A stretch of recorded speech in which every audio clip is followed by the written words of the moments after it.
अधिकारी खुद जमीन पर उतरकर एक एक चीज मॉनिटर कर रहे हैं। ये तस्वीर देखिए, ट्रैफिक जाम खुलवाने के बाद यहाँ अधिकारी खुद खड़े हैं, हर नाके पर खड़े हैं, हर बैरिकेडिंग पर खड़े हैं और कोशिश उनकी यही है कि कहीं भी जाम की स्थिति ना हो।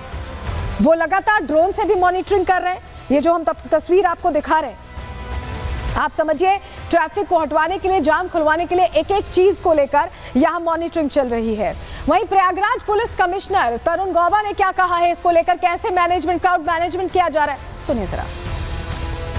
कुंभ पर्व में हम सब लोग, उत्तर प्रदेश शासन, जिला प्रशासन, पुलिस, हम सब लोग कटिबद्ध हैं कि जो भी श्रद्धालुगण यहाँ पर आ रहे हैं उनका जो अनुभव हो वो बहुत सुखद हो, बहुत सुगम हो। इसके लिए हमने ट्रैफिक के लिए अपनी योजनाएं तैयार की थी, जिसमें काफ़ी महीनों से अथक प्रयास किए गए थे।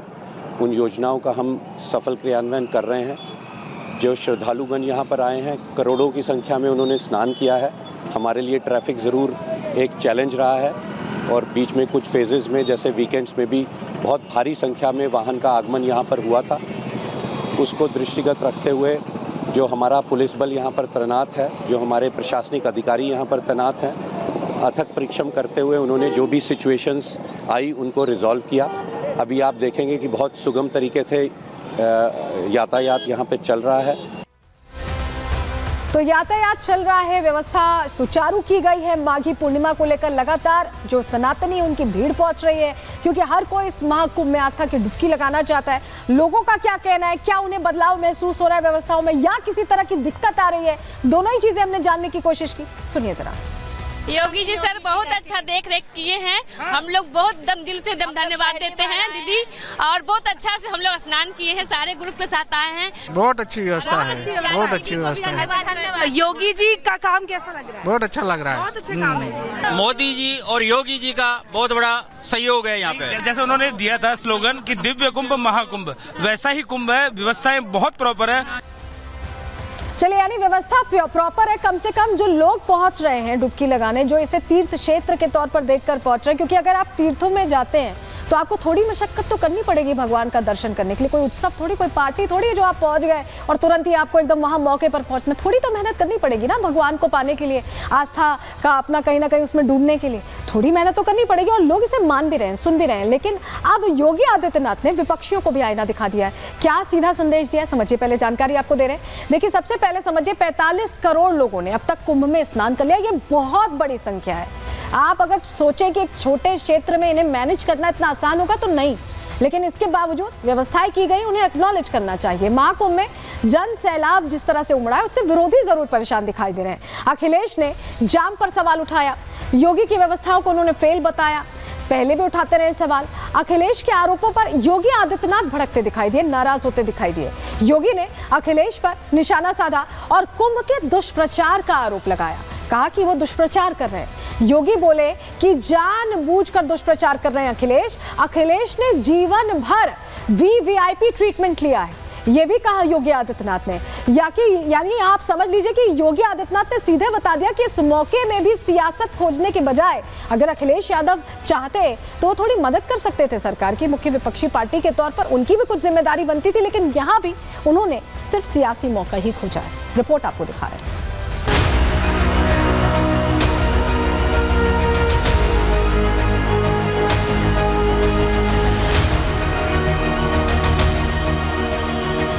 प्रयागराज महाकुंभ में हर कोई आस्था की डुबकी लगाना चाह रहा है।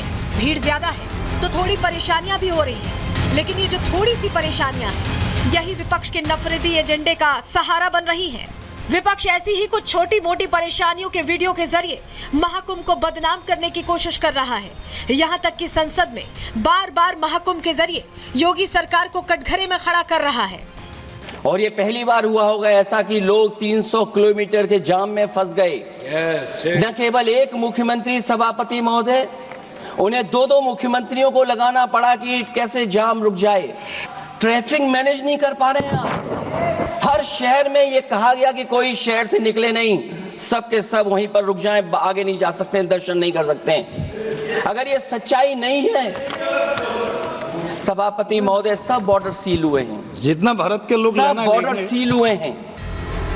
योगी को जैसे प्रयागराज में जाम की सूचना मिली, उन्होंने ऑफिसर्स की फौज ग्राउंड पर उतार दी, जिससे धीरे धीरे जाम से निजात मिल गई। इसके बाद योगी ने महाकुंभ को बदनाम करने के विपक्ष के सनातन विरोधी एजेंडे को एक्सपोज किया। एक अस्थायी शहर में 45 करोड़ श्रद्धालु आकर के डुबकी लगा करके चला जाए तो इससे बड़ी बात और क्या हो सकती है। लेकिन जिनको नकारात्मकता फैलानी है, और नकारात्मकता फैलाने वाले कौन लोग हैं? ये नकारात्मकता फैलाने वाले वही लोग हैं जिन्होंने जीवन भर BBIP ट्रीटमेंट लिया है सरकार की। महाकुंभ में विरोधी एजेंडे में सिर्फ अखिलेश ही शामिल नहीं है, बल्कि उनकी पत्नी डिंपल यादव भी लगातार सनातन पर सवाल खड़े कर रही हैं। सरकार व्यवस्था अभी भी समय है सुधारे, उनको अच्छा करे, जिससे कि लोगों को जो कष्ट हो रहे हैं, जहां लोग घंटों जाम में फंसे हैं भूखे प्यासे, तो इस तरह की असुविधा श्रद्धालुओं को ना हो। मिसमैनेजमेंट बहुत ज़्यादा है, और अगर सही मायनों में पूरी व्यवस्थाओं को ढंग से देखा जाता तो आज जितना कठिनाई और कष्ट का सामना श्रद्धालु कर रहे हैं वो नहीं करना पड़ता। महाकुंभ की व्यवस्था को बेहतर से बेहतर बनाने का काम किया जा रहा है और बड़ी संख्या में श्रद्धालु पहुँच रहे हैं। 45 करोड़ से अधिक श्रद्धालु वहां पहुंच चुके हैं और लगातार श्रद्धालुओं का आना जारी है। हमारी सरकार सबसे अच्छी व्यवस्थाएं कर रही है और लगातार उसमें सुधार भी कर रही है। उसके बावजूद देखिए, विपक्ष और खासकर समाजवादी पार्टी के लोग सनातन पर अनर्गल टिप्पणियां करते रहते हैं, जबकि दुनिया का हर सनातन धर्म मानने वाला व्यक्ति आज पवित्र संगम पर पहुंच करके पुण्य प्राप्त करना चाह रहा है। हमारी सरकार उस दिशा में प्रतिबद्धता के साथ काम कर रही है। प्रयागराज से कांग्रेस सांसद उज्जवल रमन सिंह ने भी महाकुंभ की व्यवस्थाओं को लेकर सवाल उठाया है, जिस पर बीजेपी सांसद मनोज तिवारी ने जवाबी हमला बोला। श्रद्धालुओं को रोक करके अगर आप स्नान कराते हैं तो ये दुखद स्थिति है। हमारी व्यवस्था तो ऐसी होनी चाहिए कि जितने लोग आए सबको, और मैं कहूँगा कि अगर पर्याप्त व्यवस्था की गई होती तो ये नौबत ना आती। सरकार की तैयारियां अपूर्ण थी, सरकार तैयार नहीं थी, कहीं न कहीं सरकार इस महाकुंभ में असफल रही है। एक भ्रांति फैल रही है कि सब जाम हो गया है, बिल्कुल कहीं कोई जगह नहीं है। ऐसा नहीं है, अच्छी व्यवस्था है। आप आइए और अफवाहों में न पड़े। महाकुंभ की व्यवस्था बहुत अच्छी है। एक तरफ योगी आदित्यनाथ प्रयागराज में करोड़ों श्रद्धालुओं की व्यवस्था में जुटे हैं, तो दूसरी तरफ समाजवादी पार्टी और कांग्रेस दोनों मिलकर अपना सनातन विरोधी एजेंडा चला रहे हैं। योगी सरकार को बदनाम करने के लिए महाकुंभ की छोटी मोटी अव्यवस्थाओं को बढ़ा चढ़ाकर पेश कर रहे हैं। लेकिन सवाल यह है कि क्या अखिलेश के शासन में कोई गलती नहीं हुई? क्या अखिलेश सियासी माइलेज के लिए सनातन विरोधी एजेंडा चला रहे हैं? Bureau report, Republic Bharat. आप देखते होंगे कि जब भी इस तरह का कोई आयोजन होता है, शादी विवाह भी होता है आपके घर में, तो थोड़ी व्यवहारिक दिक्कतें आती हैं। लेकिन अब आपको जरा हम समझा रहे हैं कि ये आयोजन कितना अच्छे से किया गया है और किस मुश्किल का भी सामना करना पड़ रहा है, क्योंकि बहुत बड़ी संख्या। आप समझिए प्रयागराज का, पहले आप समझिए क्षेत्रफल कितना है, 5482 वर्ग किलोमीटर इतना क्षेत्रफल है। ये हम आपको मैप भी दिखा रहे हैं यहाँ पर। और अभी कितने श्रद्धालु पहुंचेंगे? आप 45 के आगे जीरोस देख रहे हैं। 45 करोड़ की संख्या है और ये बढ़ेगी।